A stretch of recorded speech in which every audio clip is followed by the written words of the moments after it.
Hi guys, and welcome back to my channel. Today I have a ring reveal for Pearl Bath Bombs, and this is their Spring Tulip Bath Bomb. As the name implies, it is a floral scent, but it wasn't very overpowering, so it was pretty pleasant. And these bath bombs include one sterling silver, rose gold, or gold plated ring. You do get to pick your ring size. Sizes 5 to 10 are available. And from my experience with their bath bombs, they dissolve pretty quickly in the water, so this one only took a few minutes. And there wasn't much of a color to the water.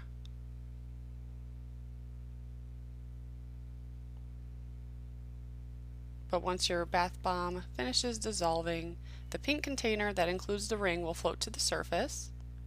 And they do things a little bit differently. You do get a code, but it does not tell you the appraisal value for the ring. It gives you pearl points, which is their reward system.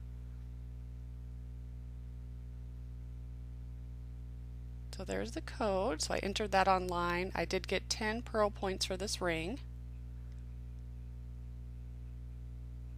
And here's what it looks like. Lots of clear diamond-like stones, very sparkly and shiny. So I did like this ring. And I know I don't do Pearl Bath Bomb ring reveals much on my channel, but I do have a playlist of ones I've done in the past, so I will link that below in case you're interested. Thank you so much for watching. Bye guys.